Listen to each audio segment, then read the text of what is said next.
কভু ডরি না আমার হৃদয়ে কাবা সুবহানাল্লাহ সুবহানাল্লাহ নয়নেতে মদিনা আমার হৃদয়ে কাবা নয়নেতে মদিনা আসুক যতই তুফান মোরা কভু ডরি না আমার হৃদয়ে কাবা নয়নেতে মদিনা আমার হৃদয়ে কাবা নয়নেতে মদিনা। এ বিরাদার বন্ধুগণ, আল্লাহু আকবার আল্লাহু আকবার। হযরত বিলাল রাদিয়াল্লাহু তাআলা আনহু বিরাদার বন্ধুগণ এবার থাকতে লাগলো সেই জায়গাতে। কোথায়? উমাইয়ার জেলখানা। যারা যে বাইরে গিয়েছেন ভেতরে চলে আসবেন। বিরাদার চায়ের দোকানে এদিকে ওদিকে হয়তো অনেকে আছে, না থেকে ভেতরে চলে আসবেন। বেশি সময় ডিস্টার্ব আর দেব না, মাত্র আধা ঘন্টার কাছাকাছি ইনশাআল্লাহ থাকবেন তো। ফের ঘুমাবেন, তারপরে কালকে দেখব ইনশাআল্লাহ। বেরাদার আজকে যদি 3টা 4টা হয়ে যায় তো ফের কাল অবস্থা কিরাসিন হবে, ঘুমাতে হবে। যাই হোক, কি বলছিলাম? আর আমার তো কোনো ব্যাপার নাই, কেন যে আমার রাত জেগে জেগে অভ্যাস, আপনাদেরটা আমি ভাবছি। বেরাদার কাল যদি সবারই কিরাসিন অবস্থা হয় তো ফের আমি শোনাবো কাকে?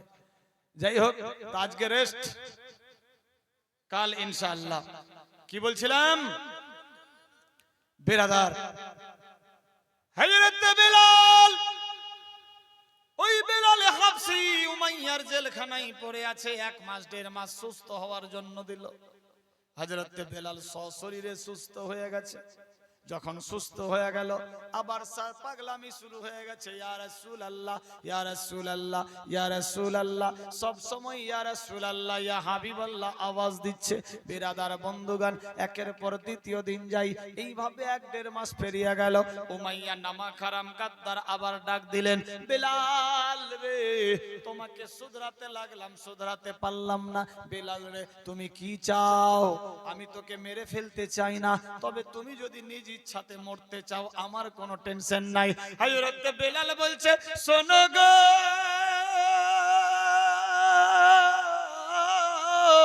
আমি যতক্ষণ অবধি জিন্দা থাকবো ইয়া রাসূলুল্লাহ ইয়া হাবিবাল্লাহ সালামু আলাইকা ইয়া রাসূলুল্লাহ ছাড়া কোনো আওয়াজ বের হবে না। আল্লাহু আকবার আল্লাহু আকবার। উমাইয়ার শরীরে আবার যেন বারুদ ভরতে লাগলো। এত করে বুঝাই, এত মার মারি, বিলাল রে তোমাকে এত মার মারলাম, আবু জেহেল অনেক মার মারলো, তোমার কি কোনো লজ্জা শরম নাই? কোনো কি ব্যথা বেদনা হয় না? বলে আবু উমাইয়া গো যতই আপনি মারেন টেনশন নাই, আমি ইয়া রাসূলুল্লাহ বলি ব্যথা বেদনা দূর হয়ে যায়। না দেখেই যদি এত পাগল স্বপ্নের মাধ্যমে ডাইরেক্ট দেখলে আর পাত্তা তুমি পাবা না। বিরাদার উমাইয়া রেগে গেল। বিরাদার কি করবে? আল্লাহু আকবার। হযরত বিলালকে ধরলেন, বিলাল রে তুমি কি ভুলবা না? ভুলবা না, এবার তোমার জান থাক আর যায় আমার টেনশন নাই। আমার আল্লাহ বলে, জিবরিল এবার দেখ বিলালকে আমি কি রকম করে বাঁচাই। আল্লাহু আকবার আল্লাহু আকবার। উমাইয়া নামাক হারাম গাদ্দার হযরত বিলালের উপরে বজ্রাঘাত শুরু করলেন। বিলালকে হাত পা সব বেঁধে এক জায়গায় খুঁটাতে বেঁধে দিয়েছে। হাতের মধ্যে রোলাট নিয়ে হযরত বিলালের উপরে মারতে শুরু করেছে। বিলালকে যত আঘাত দেয় তত বিলাল ইয়া রাসূলুল্লাহ আওয়াজ বের করে, যতই মার মারে ইয়া রাসূলুল্লাহ আওয়াজ বের করে, আবার মার মারে ইয়া হাবিবুল্লাহ আওয়াজ বের করে। বিলালকে মারতে মারতে উমাইয়ার হাত আর চলে না, ব্যথা শুরু হয়ে গেল। আবার বসলেন, রেস্ট নিলেন, পানি পান করলেন। আল্লাহু আকবার। উমাইয়া নামাক হারাম গাদ্দার টেনশন না নিয়ে হাতের মধ্যে সরু লোহার ইস্পাত নিলেন, বিলালের গর্দানে মারতে লাগলো, শরীরে মারতে লাগলো।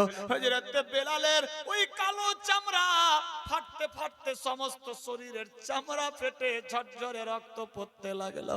বেলাল ইয়া রাসূলুল্লাহ ইয়া রাসূলুল্লাহ আওয়াজ বের করে। উমাইয়ার রহম হয় না। আল্লাহু আকবার, আল্লাহু আকবার। নামাক হারাম গাদ্দার উমাইয়া টেনশন না নিয়ে গরম পানি দিয়ে বেলালের উপরে দিলেন। বেলাল কাটা মুরগের মতো চটপট করে, আল্লাহ তোমার বন্ধুর নাম আমি নিচ্ছি গো আল্লাহ, আমার এত শায়েস্তা আল্লাহ, তুমি আমারে বাঁচাও বাঁচাও বাঁচাও, আমি যতক্ষণ জিন্দা আছি ইয়া রাসূলুল্লাহ ছাড়া কোনো আওয়াজ শরীর থেকে বের হবে না। আল্লাহু আকবার। এইভাবে একের পর দ্বিতীয় দিন চলতে লাগলো। বেলালের শরীর ছেজরা করে দিয়েছে মার মেরে। আল্লাহু আকবার। নামাক হারাম গাদ্দার উমাইয়া গরম পানি ফেললেন, শরীরের মধ্যে ফসরা হয়ে গেছে। ইবলিস শয়তান বুদ্ধি দিতে লাগলো, শোনো রে উমাইয়া, বেলালকে শাস্তি আরো কড়াকড়ান্তি দিতে হবে। কি শাস্তি দেব? বলে এই যে বালি আছে, এ বালি তুলে কাটা ঘায়ে লাগিয়ে দে। আল্লাহু আকবার, আল্লাহু আকবার। লবণ নিয়ে আসলো, লবণ আর বালি একসঙ্গে মেশাই করে বেলালের যতগুলা কাটা ফাটা দাগ ছিল সমস্ত কাটা ফাটা দাগ গুলাতে দিতে লাগলো। বেলাল কাটা মুরগের মতো ছটপট করে গলা ফাটিয়ে চিল্লে যাই, কেউ বেলালের আওয়াজ শুনে না। আল্লাহু আকবার। বেলাল বলছে উমাইয়া, যদি পারো মেরে ফেলো, এইরকম শাস্তি কতই দিয়েছো, আমারে ভুলাতে পারোনি, পারবা না। উমাইয়ার আরো রাগ উঠে গেল। বেরাদার কাটা ঘা গুলাতে সব জায়গাতে গরম বালি আর লবণ দিয়ে দিলেন। কাটা ঘায়ে লবণ কাটতে শুরু হয়ে গেল। উমাইয়া কাতর সরে আস্তে আস্তে বেহুশের মতো হয়ে যাচ্ছে। আল্লাহু আকবার। আবার পানির ছিটা মারছে, বেলালকে জাগ্রত করছে, আবার মার দিচ্ছে। বেলাল আবার বেহুশ হয়ে যাচ্ছে, আবার পানির ছিটা মারছে, আবার এই রকম করে সারাদিন পার করলো। বেলাল অজ্ঞান অবস্থায় পড়ে থাকলেন। আল্লাহু আকবার। সারা রাত পেরিয়ে গেল। আল্লাহর ফেরেশতারা বলে, মাবুদ গো, এত কষ্ট আমরা ফেরেশতা হয়ে আর সহ্য করতে পারছি না। আল্লাহ গো, তুমি যদি একবার অর্ডার দিয়ে দাও, আমরা বেলালকে টেনে উপরে করে নেব। আমার আল্লাহ বলে, জিবরিল রে, আমি আল্লাহ যাহা জানি তোমরা তা কিছুই জানো না। আল্লাহু আকবার। এইভাবে একের পর সারা রাত্রি কেটে গেল। সকাল হয়ে গেল, খাবার দেয়নি। উমাইয়া নামাক হারাম গাদ্দার বেলালের পাশে গিয়ে আবার পানির ছিটা মারলেন। বেলাল জীবন্ত হয়ে গেল। আবার ইয়া রাসূলুল্লাহ ইয়া রাসূলুল্লাহ আওয়াজ বের করে। উমাইয়া নামাক হারাম গাদ্দার মনে মনে ভাবলো, কি করা যায়, বেলালকে কেমনে শায়েস্তা দিতে হবে। অজ্ঞান থাকছে বেলাল, ইয়া রাসূলুল্লাহ বলে না। যখন জ্ঞান ফিরছে ইয়া রাসূলুল্লাহ বলে, এর জবানটা থাকবে না, ইয়া রাসূলুল্লাহ বলবে। এবার এর জবান বন্ধ করব। আমার আল্লাহ বলে, বান্দা বান্দি রে,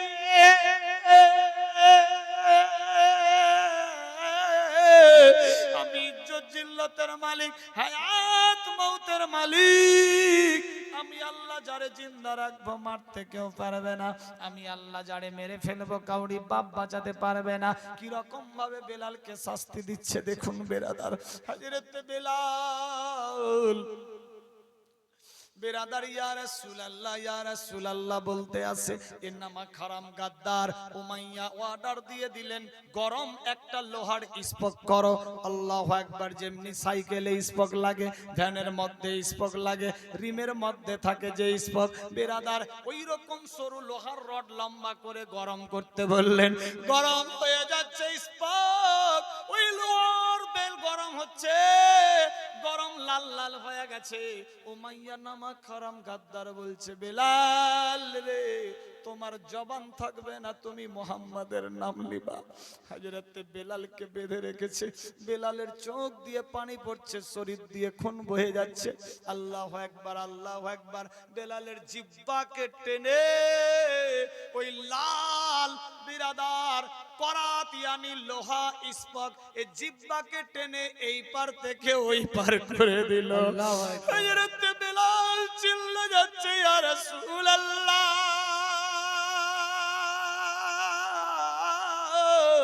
ইয়া হাবিবাল্লাহ। ওই লোহা গরম লাল হয়ে জিহ্বা পুড়ে গেল, হোঁট পুড়ে গেল। বেলাল তখন থেকে তোতলা হয়ে গেল। আল্লাহু আকবার, আল্লাহু আকবার। হযরত বেলাল বেহুশ হয়ে গেছে। উমাইয়া নামা খারাম গাদ্দার মনে ভাবলো এর জবান ঠিক থাকবে না ইয়া রাসূলুল্লাহ বলবে, এর জবান কানা করে দেব। নিজের জিহ্বাকে টেনে বেলালের জিহ্বা টেনেই পার থেকে ওই পার লাল লোহার বেল ভরে দিল। বেলাল ওই রকম বোবা হয়ে পড়ে আছে, গরম লাল লালাক হয়ে গেছে। হযরত বেলাল বেহুশ অবস্থায় পড়ে আছে। কে যেন দৌড়ে গিয়ে বলছে, উমাইয়া রে, বেলাল বুঝি আর বাঁচবে না, এত শায়েস্তা, জবানটা ছেদা করে দিয়েছো, কিছু তো আর খেতে পারবে না, কিছু চিবাতে পারবে না, জিহ্বা তো এই পার থেকে ওই পার ছেদা হয়ে গেছে, বুঝি আর বেলাল বাঁচবে না। উমাইয়া নামা কারাম গাদ্দারের দিলে তবুও রহম হয় না। এই রকম ভাবে একদিন পড়ে থাকলো। সন্ধ্যা যখন হয়ে গেল, বেলাল বেহুশ, নড়ে না, চড়ে না, হিলে না, ডলে না। হাত লাগিয়ে দেখছে নারী চলছে আর আস্তে আস্তে শ্বাস যাচ্ছে। উমাইয়া বাদশা নামা খারাম গাদ্দার অর্ডার দিয়ে দিলেন, যাও বেলালকে আচ্ছা ওই জেলের মধ্যে ভর্তি করে দাও। বেলালকে জেলের মধ্যে ভর্তি করলেন। 3 দিন হয়ে গেল, বেহুশ অবস্থায় বেলাল 3 দিন ধরে পড়ে আছে। খাওয়া নাই, দাওয়া নাই, চেহারা কেমন হয়ে গেছে, সমস্ত শরীর রক্তে রক্তাক্ত, জিহ্বার মধ্যে স্পক গাথা আছে। আমার আল্লাহ বলে, জিবরাইল রে,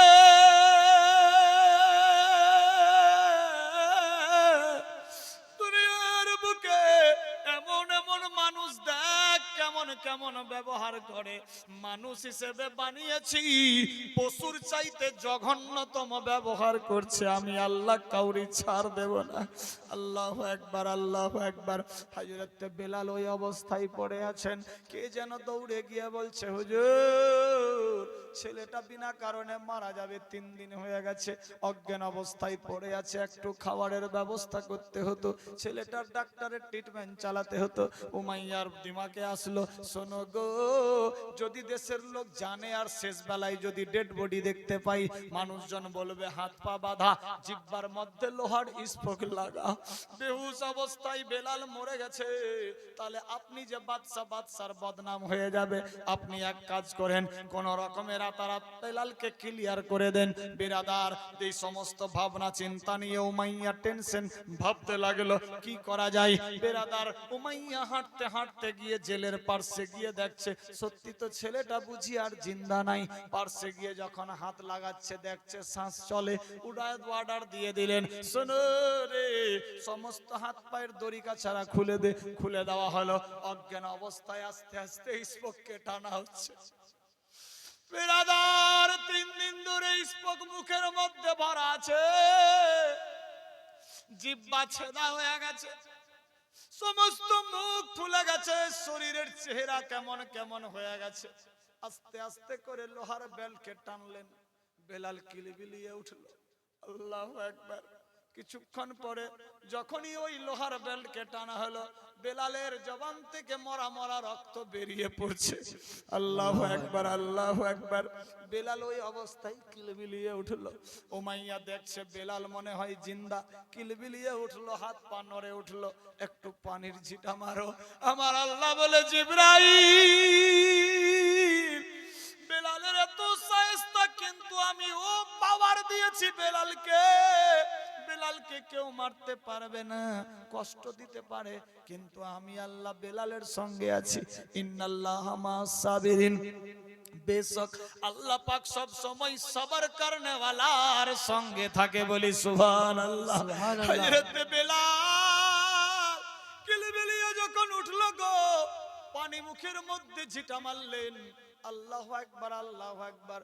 বেলালের তোতলা জবান দিয়ে আস্তে আস্তে করে আওয়াজ বের হলো, ইয়া রাসূলুল্লাহ, ইয়া রাসূলুল্লাহ, ইয়া হাবিবাল্লাহ। যখন বলেছে, উমাইয়া রেগে গিয়ে জোর করে একটা লাথি মারলো বেলালের উপরে। বেলাল রে, এতগুলা শায়েস্তা তোরে দি, মুহাম্মাদের নাম কেন ভুলিস না? তোরে আবার জিন্দা করলাম ইয়া রাসূলুল্লাহ বলছিস।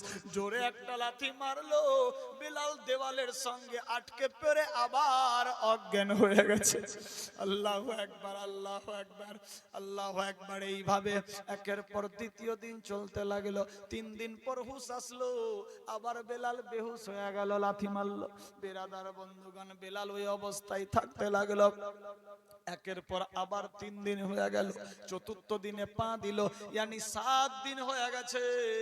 বেলালের ওপরে পানির ঝিটা মারে, বেলাল আর জিন্দা হয় না, শুধুমাত্র নারী টিম টিম করছে, জিহ্বাতে ঘা হয়ে গেছে, শরীর মত 7 দিন ধরে খায়নি, গোসল নাই, কিছুই নাই, দান দান করে পোকা মাছি পড়ছে।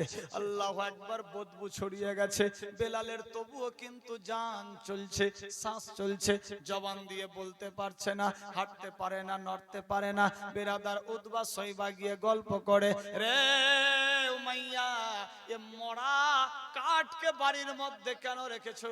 তার শরীরের গন্ধে তোমার রাজপ্রাসাদ গন্ধ হয়ে যাবে। এক কাজ কর, এ বেলালকে ফাঁকা ময়দানে ফেলে দে, সুকুনে খেয়ে নেবে, টেনশন নাই, তোমার বদনাম হবে না। বেরাদার উমাইয়া রেগে বলছে, রে উতবা শৈবা, আমি কি তার জবান থেকে ইয়া রাসূলুল্লাহ ভুলাতে পারলাম না? আমি তাহলে কেমন বাদশা হলাম, কেমন ভুলাতে পারলাম না? না না, কোথাও ফেলবো না। আমার আল্লাহ বলে, শোনো রে, আমি যারে জিন্দা রাখবো মারতে কেউ পারবে না, আমি যারে মেরে ফেলবো কাউরি বাপ বাঁচাতে পারবে না। হযরত বেলালকে কাপড়ের মধ্যে পুটলি করে নিয়ে রাজপ্রাসাদের বাইরে নিয়ে আসলো। গন্ধ ছড়িয়ে গেছে, সবাই নাক মুখে রুমাল বাঁধে, আতর ফারসিট মারে সবাই নিজের শরীরে, কিন্তু বেলালের কাছে দুর্গন্ধে কেউ যেতে চায় না। 7 দিন ধরে মাছি পড়ে শরীরের মধ্যে গো, জবানের মধ্যে পুজ হয়ে গেছে।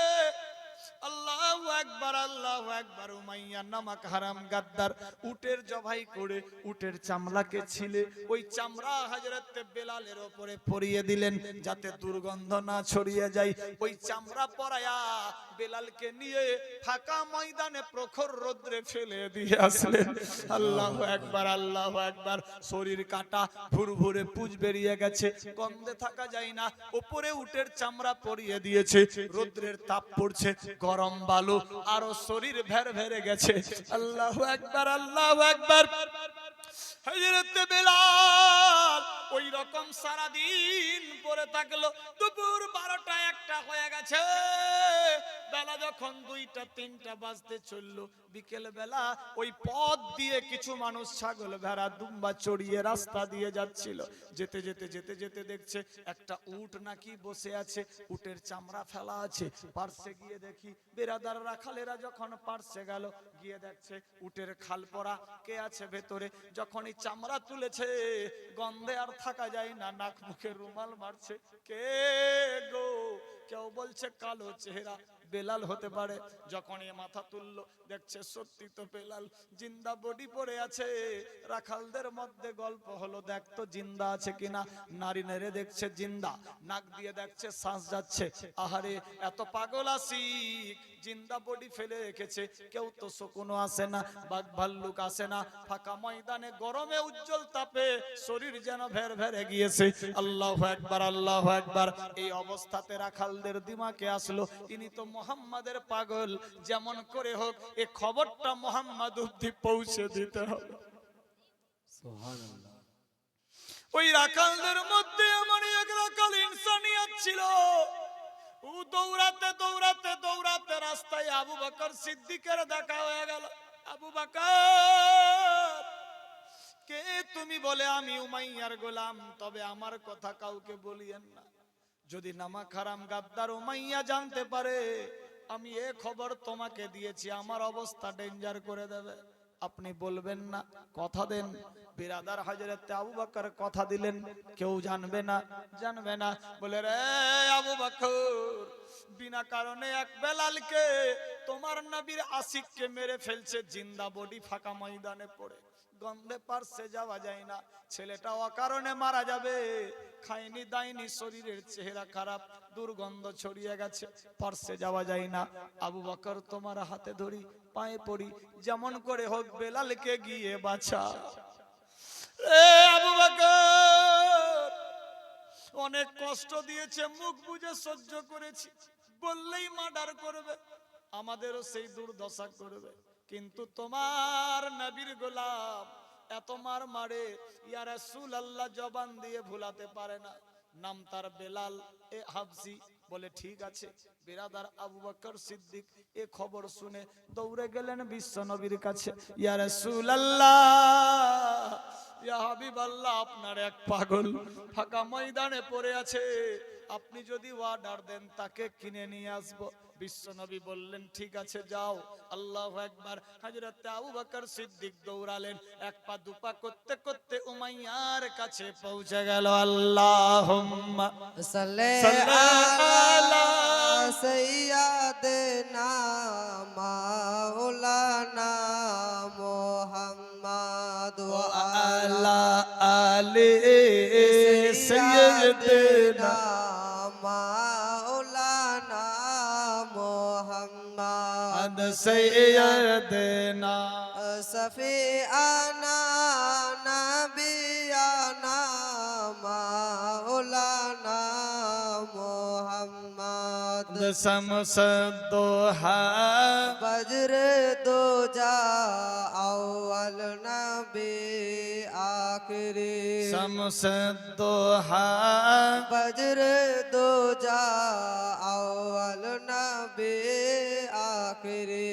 আল্লাহুম্মা সাল্লি আলা সাইয়্যিদিনা মাওলানা মুহাম্মদ ওয়া আলা আলি সাইয়্যিদিনা মাওলানা মুহাম্মদ সাল্লাল্লাহু তাআলা আলাইহি ওয়াসাল্লাম। বিরাদার বন্ধুগণ, হযরত আবু বকর সিদ্দিক এক পা দুপা করতে করতে ফাঁকা ময়দানে যখন গিয়ে পৌঁছালো, দেখে সত্যি তো উটের চামড়া পরা, দুর্গন্ধে পারছে যাওয়া যায় না। হযরত আবু বকর সিদ্দিক এক পা দুপা করতে করতে পারছে গেলেন, উটের চামড়া তুললেন। চামড়া তুলে দেখছে শরীরের মধ্যে ভুরভুরে পিজ হয়ে গেছে, গরমে ঘেমে যেন টাটকা মাংস গোস্ত পচে পচে ঝরে পড়ছে। আল্লাহু আকবার, আল্লাহু আকবার। বেলালের দেখছে চেহারা খারাপ, জিহ্বা পচে গেছে, হোঠগুলা সব ফেটে গেছে, যেন চেহারা কেমন কেমন। এমনিতেই তো শরীর কালো হাবসি, আরো বেশি খারাপ হয়ে গেছে। আল্লাহু আকবার। হযরত আবু বকর সিদ্দিকের চোখ দিয়ে পানি পড়তে লাগলো। আল্লাহ, এই রকম নিষ্ঠুর পাপী হতে পারে, এই রকম মানুষকে ব্যথা দিতে পারে, পশুও তো এই রকম কাউকে শেষ করে না। আল্লাহু আকবার। বেলালের এই অবস্থা দেখে হযরত আবু বকর সিদ্দিক চোখের পানি ফেলে দিয়ে আস্তে আস্তে উমাইয়ার কাছে গেল। রে উমাইয়া, কি হয়েছে আবু বকর বলো। বিরাদার, আবু বকরের সঙ্গে উমাইয়ার আগে থেকেই বন্ধুতালি ছিল, কিন্তু এত যে কষ্ট শায়েস্তা হচ্ছে এ খবর কিন্তু তারা জানতেন না। আল্লাহু আকবার। যখন জানতে পারলো, গিয়ে বসলো, কথাবার্তা চলছে। হুট করে বললে তো অবস্থা ডেঞ্জার হবে, এজন্য বলছে না। রে উমাইয়া, বলো তোমার কারবার কেমন চলছে? বলে আমার কারবার খুব চলছে, ভেতরে কলিজা জ্বলছে, কিন্তু হযরত আবু বকর সিদ্দিকের বুঝতে দিচ্ছে না উমাইয়াকে। আগে কথাবার্তা বলছে, কেমন চলছে কারবার? বলে খুব ভালো। ভালো আছিস তো? হ্যাঁ। তোমার রাজপ্রাসাদের খবর বলো। বলে খুব ভালো। ছাগল ভেড়া দুম্বা